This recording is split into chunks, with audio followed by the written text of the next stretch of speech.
Dieu de tous les jours, Marc Thomas. Bonjour chers amis auditrices et auditeurs.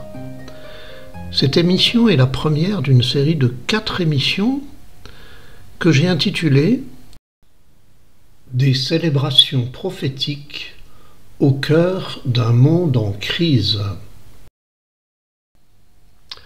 En ces temps difficiles de tension, de guerre, de violence, en ces temps où beaucoup cherchent un sens à la vie ou ont peur de l'avenir, l'Église a-t-elle encore une parole prophétique pour rejoindre les hommes? Presque partout, on constate qu'il y a moins de monde qu'avant dans nos églises. Beaucoup de nos contemporains ne trouvent plus dans l'Église une parole réconfortante. Certains se sentent jugés ou rejetés quand ils ne se conforment pas à ces règles morales. Partout, les scandales sexuels éclaboussent l'Église.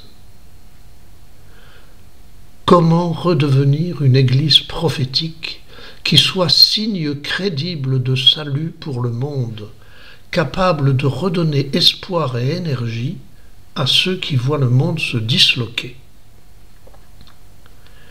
C'est à cette question que je voudrais répondre dans cette émission et dans les 3 suivantes, en poursuivant la réflexion sur les célébrations chrétiennes que j'avais commencé dans les émissions de septembre-octobre sur Radio Arc-en-Ciel. Vous pouvez en retrouver les liens sur mon blog parole-sommet.com. Mon intention n'est pas seulement de retrouver le sens de la célébration chrétienne pour les pratiquants de la messe, mais d'en retrouver le sens prophétique pour tous les pratiquants de l'amour et de la justice, qu'ils participent ou non à la célébration de l'Eucharistie, et pour le monde qui cherche parfois désespérément des signes d'espoir. Des célébrations prophétiques, une Église prophétique. Prophétique au sens où elle soit pour le monde un signe visible, tangible, crédible de l'amour et d'un Dieu qui sauve le monde. Prophétique au sens où les célébrations chrétiennes et la vie de l'Église soient perçues comme bonne nouvelle d'espérance pour le monde. Prophétique au sens où ce qu'elles annoncent puisse être perçu par tout homme comme une espérance et un salut possible dans un monde angoissé et déchiré. Dans ces 4 émissions, je développerai 4 manières d'être prophétique dans la ligne évangélique de la mission confiée à l'Église pour poursuivre son œuvre de salut au cœur du monde des hommes. Première piste, dans un climat social de violence et de compétition, de chacun pour soi et de domination, célébrer et vivre la communion fraternelle. Deuxième piste, dans des représentations qui valorisent le plus beau, le plus fort, le plus clinquant, dans une société qui stigmatise toute erreur, qui juge et qui accuse, célébrer et nous reconnaître fragiles et faillibles. Troisième piste, dans des relations où chacun veut avoir raison sans écouter l'avis des autres, dans une société où combat et rejet rendent si difficile le dialogue et la négociation, célébrer et écouter d'abord la parole et les autres. Quatrième piste, dans un temps d'incertitude et de méfiance qui génère peurs et lamentations, dans un climat relationnel de plaintes, de reproches, d'accusations, de dénigrement, célébrer et vivre la gratitude, rendre grâce et agir la grâce. Alors, sur ce thème général, premier thème aujourd'hui, au cœur d'un monde de violence et de compétition, de chacun pour soi et de domination. Être prophète, c'est célébrer et vivre la communion fraternelle. Nous vivons dans un monde où on ne se fait pas de cadeaux, chacun pour soi, passer devant l'autre, tricher pour gagner et faire perdre, écrasé par la violence des mots ou des coups, ignorer et se moquer, se méfier de l'autre différent jusqu'au racisme, se venger. Souvent, l'autre devient un obstacle, une menace, un rival. En contrepoint, l'Assemblée qui célèbre, proclame et manifeste de façon prophétique la primauté de la communion fraternelle. Elle rassemble des femmes et des hommes, des enfants, des jeunes et des adultes, de toutes origines et de toutes convictions, parfois même en désaccord les uns avec les autres. Elle les rassemble en communion fraternelle. Le même repas pour tous, si différents soient-ils, devenus alliés, quelles que soient les diversités et les oppositions, qu'ils ne nient pas, mais qui ne les empêchent pas non plus de devenir copains parce qu'ils partagent le même pain.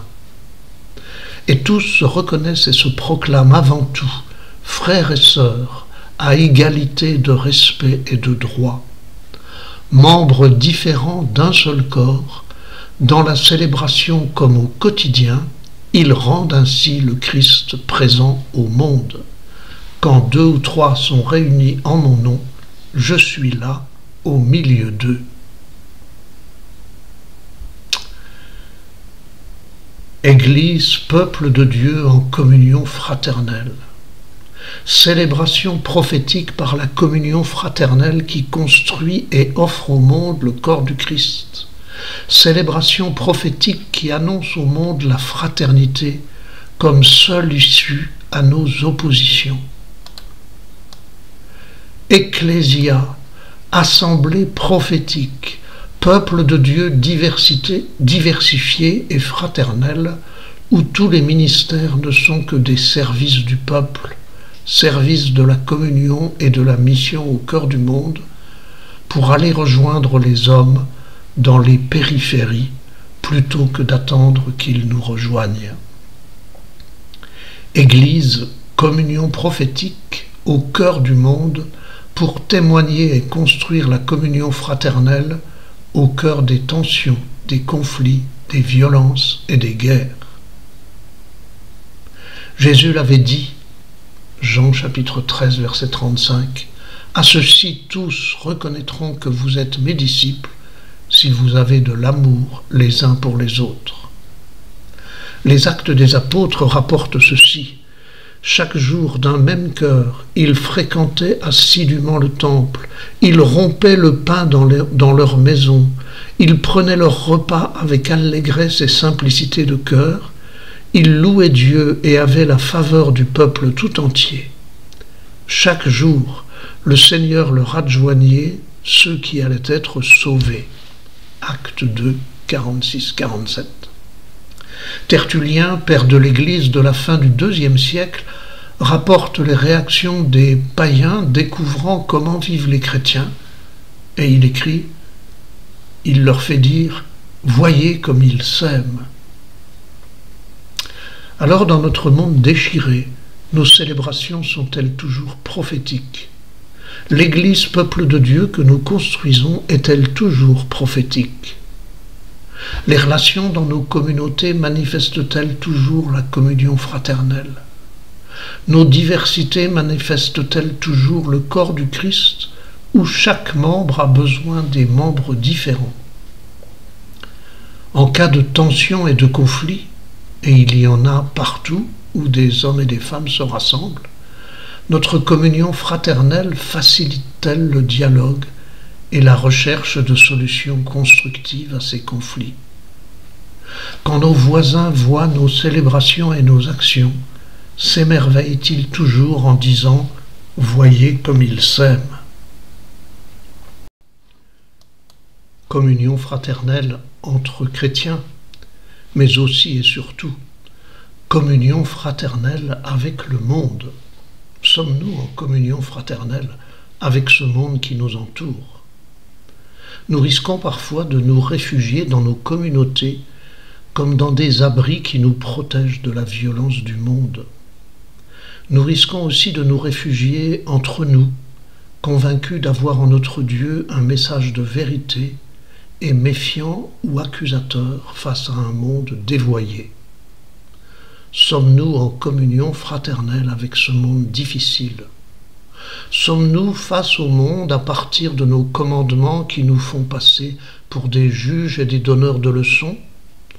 Ou sommes-nous au cœur du monde comme un ferment à partir de l'amour de notre Dieu pour l'humanité qui peut faire de nous des prophètes bienveillants et stimulants qui transforment en réalité l'espoir et le salut que nous portons comme un trésor dans nos vases d'argile, jusqu'à ce que ceux qui ne partagent pas notre foi puissent dire de nous non plus seulement « voyez comme il s'aime », mais aussi « voyez comme il nous aime ».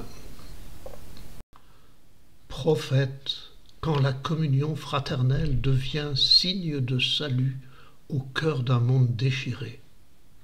Alors voici quelques exemples pour en vivre et puis vous continuerez la liste avec vos propres exemples. L'accueil chaleureux dans nos paroisses pour tous et pour chacun, quelle que soit sa foi et sa pratique.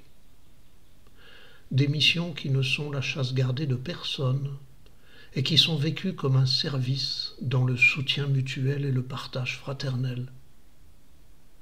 La qualité relationnelle dans nos familles, les retrouvailles chaleureuses pour les fêtes et les pique-niques, où chacun a sa place tout en restant libre. Dans nos quartiers, la proximité avec les plus démunis ou les personnes qui traversent des épreuves, la visite des malades.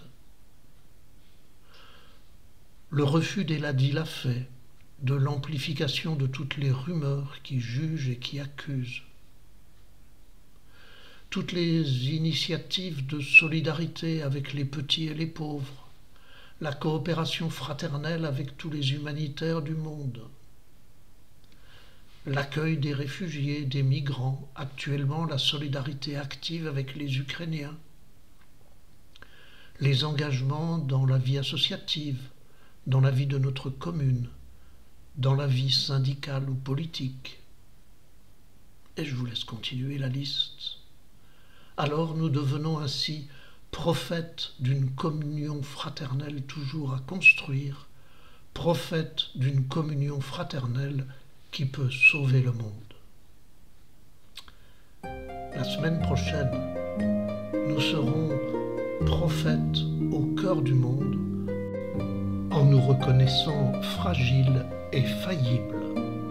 À la semaine prochaine.